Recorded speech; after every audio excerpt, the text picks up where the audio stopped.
Coming up at the half, Pat O'Brien will be along from Dallas Reunion Arena if the roof is still on after last night. He'll bring you playoff updates and a look at all of last night's late-breaking playoff news. We'll see who goes and who stays in school as the deadline approaches tonight for college basketball's undergraduate superstars to declare themselves eligible for the NBA draft. And Jimmy the Greek will be along from Churchill Downs to boldly handicap the Kentucky Derby. All that and more coming up at the half, which is 2 minutes and 55 seconds away. Mike Jaminski has 11 points here in the second quarter, total of 12 on the game, and that ties a playoff high for him. Bucks have the ball and a 2-point lead. Marcus Johnson with the miss, and Dawkins looking like a point guard. Very smartly, did not try to get fancy. Lester and Dawkins doing a little shoving. And Dawkins threw the ball, went over the backboard, but it's lodged up top. Well, that may cause just a momentary delay.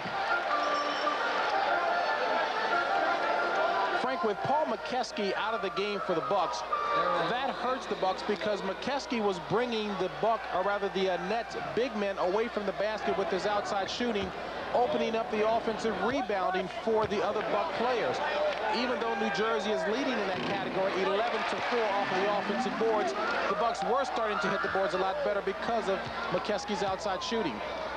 Dawkins has 9 points, and now 4 out of 4 from the free throw line. And we're tied at 53. Stay with us. It's going to be a good one, all the way down to the wire.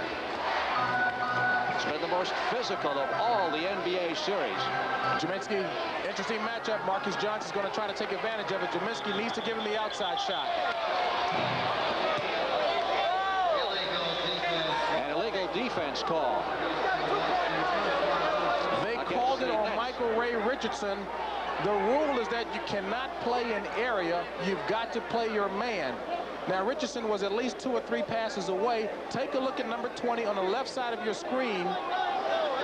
Michael Ray Richardson. Now, they claim that he was away from his man, trying to go over and double team. You've got to play your man, not an area. 15 seconds on the shot clock. Johnson in no hurry as the clock runs down to the 2-minute mark. Marcus driving across the paint. And they call it again on Michael Ray Richardson. And it's a technical foul shot that time. Now, Michael Ray Richardson was in the paint.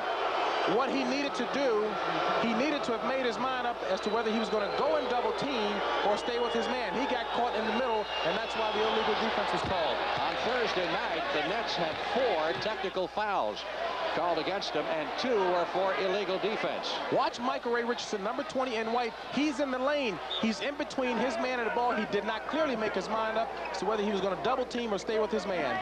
Moncrief making the technical foul shot. And the Bucks maintain possession. Moncrief so quick underneath. Sidney gets his 5th basket, gives him 16 points here in the first half. And Milwaukee has moved out to a 3-point advantage. Dawkins, battle underneath, goes to the Bucks as Junior Bridgman comes down with it, and Dawkins unhappy that he didn't get a call. Maybe he needs to grow a beard.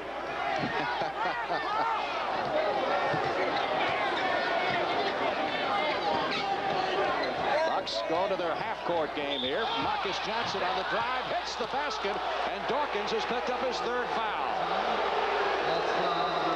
Good call by the official. Dawkins did not have position. As you take a look, Marcus Johnson, he should have given him the outside shot, but Dawkins did not, and once he bodied up, he did not have established position, didn't take the contact in his chest. And this is one of the plays that Stan Albeck was telling Dawkins he had to watch out for, was the fake attempt on the offensive charge. You've got to get clearly established position. Little pine time upcoming here for Darryl Dawkins. Marcus Johnson on the line. 7 out of 7 from the free throw line for Johnson, who has 19 points. Birdsong gets it down quickly. O'Koren has it hang on the rim. Let's see.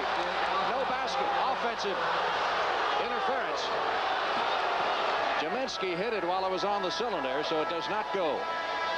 And the Bucks have the ball at a 6-point lead with 1:12 to go, and Stan Albeck is wringing his hands. The Nets have not gotten a basket in over 3 minutes. As you take a look at Bob Lanier back in there, that's going to clog things up in the middle now for the Nets with Lanier back in there. New Jersey has hit 2 of its last 10 shots from the field. Bridgman. That's 2, and he's fouled by O'Koren.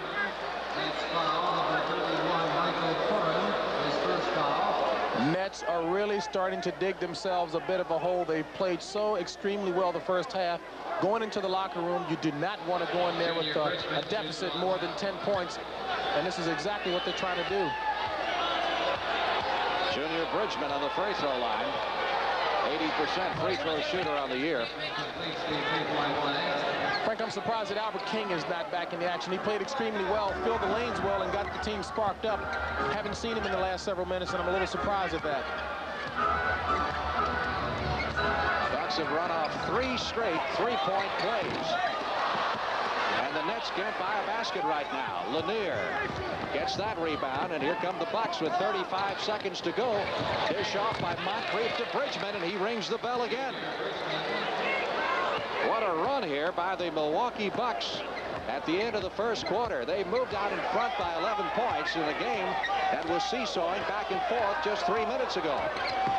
But the Nets, hitting 2 of their last 11 shots, have gone into the deep freeze. Trying to take the last shot here. Birdsong. Illegal defense. And an illegal defense call against Milwaukee this time. Nets will get it out of bounds with 10 seconds. No, won't either.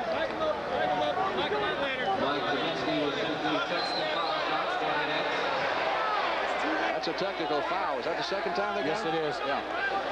The Bucks are really doing a good job defensively, to their credit. They have really forced the Nets out of their options on the offensive end whenever they've gotten down to a set offensive pattern. You ready for this one? Take it from me. They haven't hit from the field, but the Nets have hit 16 free throws in a row, their last 16. Is that a turnaround? Where would they be without the free throws today? Birdsong, short of the mark, 2 seconds, 1 second, and Bridgman at the buzzer. Sends it off the window, but a very fine first half for the Milwaukee Bucks here in the Meadowlands, as they lead the New Jersey Nets by 10. Coming up, Pat O'Brien and At the Half, and James Brown, and I'll be back with you at the Meadowlands Arena in just a few moments. I bought my new 1984 Ford Tempo for my baby Jennifer. Sure. Isn't she beautiful? So's my new Tempo, because its aerodynamic design makes it handle well. And Jennifer likes that. And the interior is made to leave plenty of room for Jennifer's future brothers and sisters. But most of all, it's sporty enough to take this baby out on the town. Have you driven a Ford lately? 17 hours. That's how long it took us to paint this house with a brush. Then we painted it in just 6.5 hours with a Wagner Power Painter. This wicker chair took over an hour, but less than 5 minutes with a Wagner Power Painter. A shutter that took 20 minutes, a Power Painter finished in only 3. It's a tool so versatile, it has a flexible spray tip and a way to draw paint right from a can. A Wagner Power Painter. It's the right tool for painting. When I warm up before a game, I use Bengay. Professionals like Larry Bird use Bengay not only after exercise, but to help warm up before. Does Bengay really help? Yes. Warming up plus Bengay helps you get ready for action. Helps you loosen and tone muscles so you can run more comfortably, longer, to help you do your best. So whenever you're planning to exercise, use Bengay after and Bengay before. Feel better with Bengay. You know about Murphy's Law. Whatever can go wrong, will. But you can worry a lot less about Murphy's Law when you own a Lawn Boy. There's no oil to change, no valves to go bad. There's less to go wrong. Ready to cook? And for years of mowing, the engine is designed to last 50% longer than most. So get yourself a Lawn Boy and help make sure whatever can go wrong won't. Some say he's the best in the game. Now the playoff fortunes of the Celtics rest on the shoulders of Larry Bird. The NBA playoffs follow the Magic tomorrow on CBS Sports. Hi again, everybody. I'm Pat O'Brien, and once again, welcome to At the Half. We are in Dallas, where the Los Angeles Lakers are practicing this afternoon, getting ready for their Game 4 with the Dallas Mavericks tomorrow. We'll get to that in a moment. About the only thing that could steal the focus away from the playoffs today is the late-breaking news in college basketball. Now, just earlier this afternoon in Norman, Oklahoma, All-American Wayman Tisdale held a news conference and said he will be staying at Oklahoma. A quote, he said, "I enjoy college and wish to play one more year with my brother, who also plays with Oklahoma." Almost concurrently, Player of the Year Michael Jordan shocked collegiate experts and held his news conference with Coach Dean Smith. At this time, we are announcing that Michael will denounce his college eligibility and will be available for the professional draft. Michael Jordan says there are two major reasons for his decision to come out early and skip his senior year: money and the possibility of playing with championship contenders. You know, I would love to play for the Philadelphia 76ers. I would love to play for Los Angeles Lakers. You know, those teams are, you know, well known, and, you know, they win. And, you know, coming off winning a world championship, who wouldn't want to go there and play and hopefully win another? Yesterday, Keith Lee made a lot of folks at Memphis State happy. He'll be back for one more year. I just think I should stay in school and finish that and try to get my degree.